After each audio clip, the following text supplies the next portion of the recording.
लक्ष्मी नगर में एक बहुत बड़ा जंगल हुआ करता था। उस जंगल में शेर खान नाम का एक शेर रहता था। वह जंगल का राजा था। उसके शासनकाल में जंगल के सभी जानवर सुखी और शांति से रहते थे। यदि जंगल में कोई भी जानवर गलत काम करता तो शेर खान उसे दंड देते थे। वह कमजोर जानवरों की रक्षा भी करते थे। एक दिन शेर खान अपने गुफा के सामने बैठे थे। तभी उसका दोस्त भालू उसके पास आया। फिर दोनों दोस्त मिलकर जंगल और जंगल के जानवरों के बारे में आलोचना करने लगे। मैं इस जंगल का सबसे शक्तिशाली जानवर हूँ। मेरे सामने जंगल का कोई भी जानवर टिक नहीं सकता। क्या कहते हो भालू भाई? ये तो तुमने बिल्कुल ठीक कहा, लेकिन हाथी के सामने तुम बिल्कुल चूहे जैसे दिखते हो। क्या ठीक कहा ना मैंने शेर खान? भालू की बात सुनकर शेर खान बहुत क्रोधित हो गए। भालू, तुम्हारी हिम्मत कैसे हुई मेरे बारे में इस तरह की बातें करने की? तुम्हें पता है तुम किसके सामने बात कर रहे हो? मैं इस जंगल का राजा हूँ। तुम मेरे दोस्त हो, इसीलिए तुम्हारे साथ मैं थोड़ा मजाक कर रहा था। तुम मेरे बात का बुरा मत मानना शेर खान। शेर खान नहीं, महाराज कहो महाराज। मैं इस जंगल का राजा हूँ, इसीलिए बाकी जानवरों की तरह तुम भी मुझे आज से महाराज कह के ही बुलाओगे। लेकिन शेर खान, हम दोनों दोस्त हैं, फिर भी तुम ऐसे क्यों बातें कर रहे हो? दोस्त है नहीं, दोस्त थे। आज से हमारी दोस्ती खत्म। आज के बाद मैं तुमसे कभी बात नहीं करूंगा। दोस्त कहकर मेरे सामने कभी मत आना। चले जाओ यहाँ से। अपने दोस्त का इस व्यवहार से भालू बहुत दुखी हुआ और वह वहां से चला गया। उसी जंगल में गोलू नाम का एक बंदर भी रहता था। वह दूसरों की चीज चुरा कर भाग जाता था। एक दिन गोलू की चोरी करते समय शेर खान के एक सिपाही के द्वारा पकड़ा जाता है और उसे शेर खान के सामने विचार के लिए लाया जाता है। गोलू को देखकर शेर खान कहते हैं, गोलू, तुम्हारी चोरी की किस्से जंगल के दूर दूर तक मशहूर है। तुम जानवरों के घर में ही नहीं बल्कि मेरे दरबार में भी बहुत चीज चोरी की है। इसीलिए मैं तुम्हें पहाड़ से गिराकर मारने की सजा घोषित करता हूँ। आज से ठीक 2 महीना बाद तुम्हें पहाड़ से गिराकर मार दिया जाएगा। अपनी मौत की सजा सुनकर गोलू बहुत रोने लगा और बोला, महाराज, मैं अब कभी चोरी नहीं करूंगा। मुझे माफ कर दीजिए महाराज। मेरे घर में छोटे छोटे बच्चे हैं, मुझे छोड़ दीजिए महाराज। लेकिन शेर खान ने उसकी फरियाद नहीं सुना। तब एक सैनिक उसे ले जाकर जेल में बंद कर देता है। उधर गोलू का दोस्त भोलू को जब इस बात का पता चलता है तब वह गोलू से मिलने के लिए कैद खाने में पहुंच जाता है और उससे कहता है, देखा गोलू, तुम पकड़े गए ना। मैं तुम्हें कितनी बार कहा था कि चोरी करना छोड़ दो। अब क्या होगा बताओ, कैसे निकलोगे यहाँ से? ये सब छोड़ो भोलू भाई, जो होना था वो हो गया। मुझे तो बस अपने परिवार की चिंता हो रही है। काश मैं मरने से पहले उनके लिए कुछ कर पाता। मेरे छोटे छोटे बच्चे हैं, बीवी है, अब उन सब का क्या होगा? मेरे बिना वह भी जीवित नहीं रह सकते। गोलू की बातें सुनकर भोलू सोच में पड़ गया। फिर वह शेर खान के पास गया और बोला, महाराज, मैं गोलू का दोस्त भोलू हूँ। मैं आपसे कुछ कहने आया हूँ। तो तुम गोलू का दोस्त भोलू हो? ठीक है, बताओ क्या कहना चाहते हो तुम? महाराज, मैं चाहता हूँ कि आप गोलू को कुछ दिन के लिए उसके परिवार के पास जाने दें, ताकि वह मरने से पहले अपने परिवार के लिए कुछ इंतजाम कर सके। मरने वाले का आखिरी इच्छा पूरा कीजिए महाराज। आप एक बार उसके परिवार के बारे में भी सोचिए। गोलू ने जो किया उसमें उसके परिवार की क्या गलती है? अगर आप उसे कुछ दिन के लिए अपने परिवार के पास रहने दोगे तो शायद उसका परिवार बच जाएगा। मैं इस बारे में तुम्हारी कोई मदद नहीं कर सकता।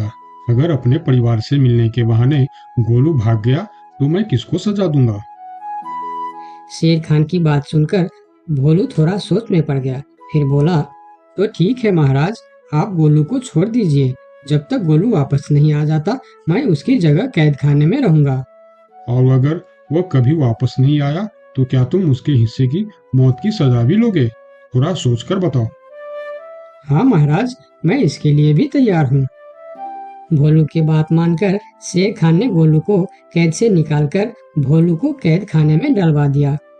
तब बाहर निकलकर गोलू ने भोलू को बोला, दोस्त तुम चिंता मत करना, मैं समय से पहले ही वापस आ जाऊंगा।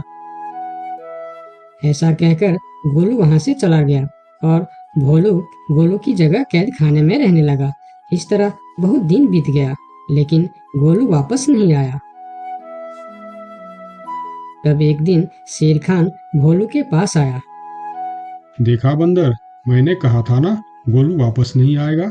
अगर कल सुबह तक गोलू वापस नहीं आया तो शर्त के अनुसार कल शाम के समय तुम्हें पहाड़ से गिरा दिया जाएगा।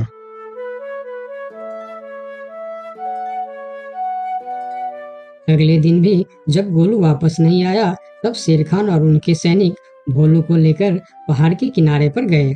फिर भोलू को खाई के किनारे खड़ा करके शेर खान ने कहा, देखा ना मूर्ख बंदर, तुम्हारे दोस्त तुमको धोखा देकर चला गया।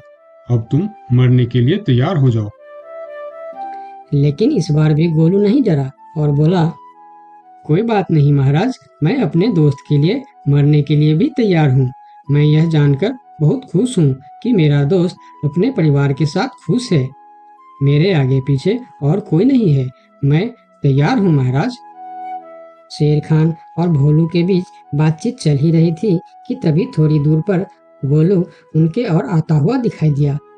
फिर पास आकर उसने बोला, तुम्हें ऐसा करने की कोई जरूरत नहीं है दोस्त। तुमने मेरे लिए जो किया उसके लिए तुम्हारा बहुत बहुत शुक्रिया। अब मैं अपनी सजा पूरी करने के लिए तैयार हूँ। महाराज छोड़ दीजिए मेरे दोस्त को। गोलू, तुम्हें वापस आने की क्या जरूरत थी? मैं यह सजा ले लेता था। तुम्हारे घर में छोटे छोटे बच्चे हैं, बीवी है, उनका क्या होगा? मेरे परिवार में मेरे अलावा और कोई नहीं है। इसीलिए यदि मैं मर भी जाऊं तो मेरे लिए किसी को कोई दुख नहीं होगी। तुम यहाँ से चले जाओ। नहीं दोस्त, गलती मैंने की है, इसीलिए सजा भी मुझे ही मिलनी चाहिए। उन दोनों की दोस्ती को देखकर शेर खान सोचने लगे, ये दोनों अपने दोस्ती के खातिर एक दूसरे के लिए जान देने के लिए तैयार है, और मैं एक छोटी सी बात के लिए अपने सबसे अच्छे मित्र भालू से दोस्ती तोड़ दी। यह मैंने बहुत बड़ा गलती कर दी। मुझे इसका प्रायश्चित करना ही होगा। किसी को मरने की कोई जरूरत नहीं है। तुम दोनों की दोस्ती देखकर मैं गोलू की सजा माफ करता हूँ। और याद रखना गोलू, अगर तुमने फिर से चोरी की तो अगली बार मैं तुम्हारी सजा माफ नहीं कर पाऊंगा। नहीं नहीं महाराज, आज के बाद मैं फिर कभी ऐसा गलती नहीं करूंगा। आज से मैं ईमानदारी से मेहनत करके अपना परिवार चलाऊंगा। आपका बहुत बहुत धन्यवाद महाराज। ठीक है, अब तुम लोग यहाँ से जा सकते हो। उनके जाने के बाद शेर खान सीधा अपने दोस्त भालू के पास गया। भालू मेरा दोस्त, मैं यहाँ तुमसे माफी मांगने के लिए आया हूँ। मैंने जो उस दिन तुम्हारे साथ व्यवहार किया वह बहुत गलत था। मैं बहुत शर्मिंदा हूँ। मुझे माफ कर दो मेरे दोस्त। लेकिन महाराज, आपने तो कहा था। महाराज नहीं, शेर खान बोलो, शेर खान। आज से तुम मुझे महाराज नहीं, शेर खान ही बुलाओगे, क्योंकि दोस्त एक दूसरे के नाम लेकर ही बुलाते हैं। आज से तुम मेरे सबसे अच्छे दोस्त हो। गोलू और भोलू की दोस्ती देखकर शेर खान को अपनी गलती का एहसास हुआ और उसने भालू से माफी मांगी और दोनों फिर से दोस्त बन गए। तो दोस्तों, इस कहानी से हमें यह सीख मिलता है कि कभी-कभी दूसरे के अच्छाइयों को देखकर भी हम अच्छा बन जाते हैं। इसीलिए हमें हमेशा अच्छे लोगों के साथ ही दोस्ती रखनी चाहिए और अच्छे-अच्छे काम भी करने चाहिए। आपका बहुत बहुत धन्यवाद।